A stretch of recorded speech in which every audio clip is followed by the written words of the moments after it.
दोस्तों आज मैं बताने वाला हूँ कि हम फंडेड अकाउंट तो परचेस कर लेते हैं लेकिन उसको कंसिस्टेंसी से पास नहीं कर पाते हैं। तो देखो अक्सर होता क्या है कि अपन अकाउंट ले लिए, ठीक है, बट उसमें कंसिस्टेंसी से प्रॉफिट नहीं हो पाता और हमारी एक गलत ट्रेड है ना पूरा अकाउंट ब्लो कर देती है और वो अकाउंट हमारा ब्रीच हो जाता है। आज मैं आपको बताऊंगा कंसिस्टेंसी से किस तरीके से प्रॉफिट बनाया जाए, ठीक है।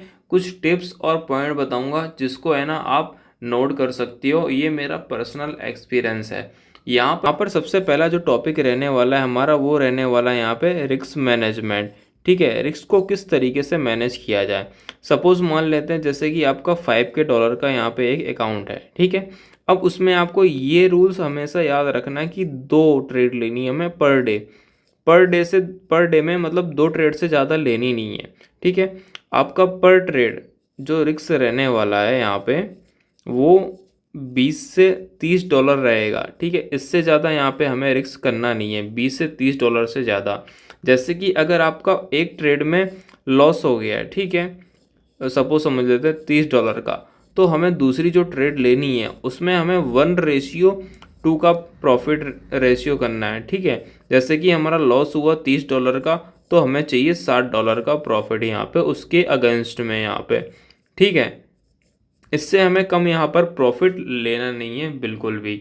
सबसे पहले ये चीज़, अगर यहाँ पर हम जैसे कि किसी दिन हमारी 2 से ज़्यादा ट्रेड हो जाती है तो हमें उस केस में वहाँ पे ज़्यादा रिस्क करनी नहीं है। जैसे कि हम यहाँ पर $30 की रिस्क ले रहे हैं पर डे, तो वहाँ पे हमें $10 से $15 की ही रिस्क लेनी है। सबसे पहली और थंब रूल तो ये हुआ हमारा। यहाँ पर हमारा जो दूसरा पॉइंट रहने वाला है वो रहने वाला है फोकस ऑन प्रोसेस, ठीक है। हमें फोकस हमेशा प्रोसेस पर ही रखना है, ना कि हमें प्रॉफिट पर, ठीक है। प्रॉफिट क्या है, एट द एंड हमें कमा ही लेना है प्रॉफिट को तो, ठीक है, बट हमें यहाँ पे प्रोसेस फॉलो करना है, ठीक है।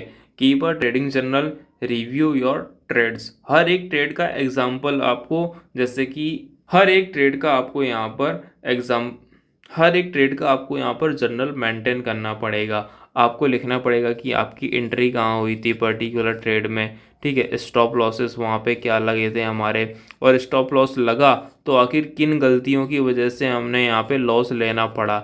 ये सारी चीज़ें हमें यहाँ पर लिखनी पड़ेगी।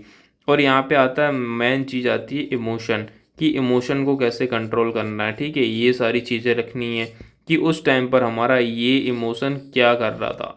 मेन सबसे रोल पर होता है ये इमोशन का, ठीक है। तो इस चीज़ को भी हमें बहुत ही समझ कर काम करना है वहाँ पे।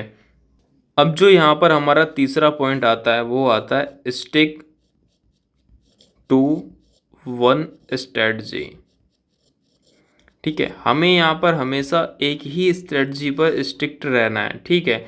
इसके अलावा और कोई भी स्ट्रेटजी का हमें यहाँ पर यूज़ लेना नहीं है।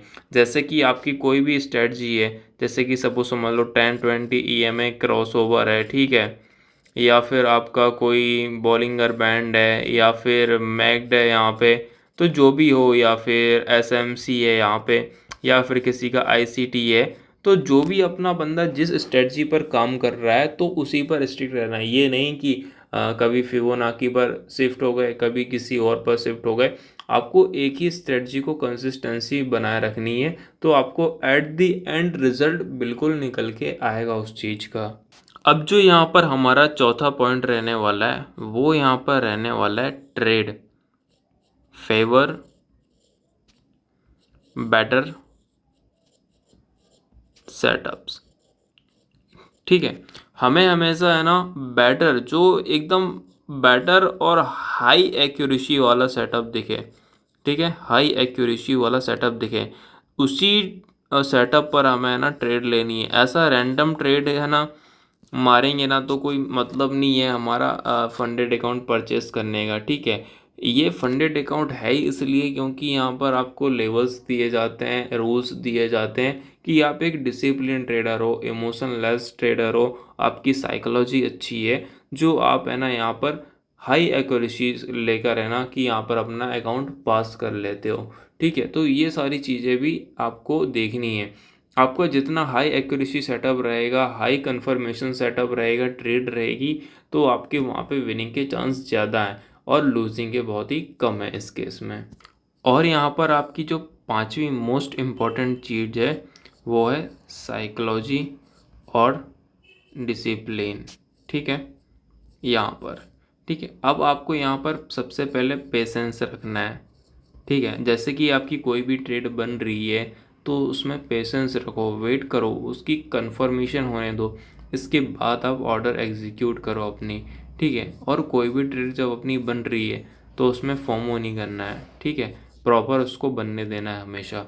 ठीक है, और जैसे कि आपका कोई एक स्टॉप लॉस हो गया, ठीक है, एसएल, तो उसको रिवेंज ट्रेड मत करो। ठीक है, यहाँ पे जिसमें आपकी साइकोलॉजी खराब होगी, यहाँ पे आप ब्रेक लो, उस चीज़ को देखो कि किस गलती की वजह से मेरा वहाँ पे लॉस हुआ है। ठीक है, उसको डिफाइन करो, फिर इसके बाद अपनी गलतियों से है ना सीखो यहाँ पे। ठीक है, फिर इसके बाद वहाँ पे अप्लाई करो, आपकी जो गलतियाँ हैं वो ना हो यहाँ पे। ठीक है, और हमेशा talk about to consistency mindset, not every day will be green. Okay, ये चीज़ हमेशा आप याद रखो।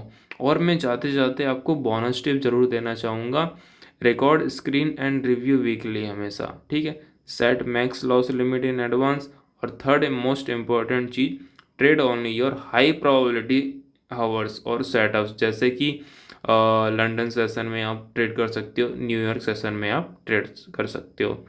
So thank you so much. अगर आपको वीडियो पसंद आई है तो लाइक ज़रूर करना। अगर आपको फंडेड अकाउंट पास करने के लिए कोई एक नई ऐसी स्ट्रेटजी चाहिए तो उसके लिए ज़रूर कमेंट बॉक्स में कमेंट करना स्ट्रेटजी।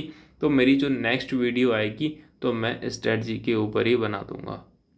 Thank you.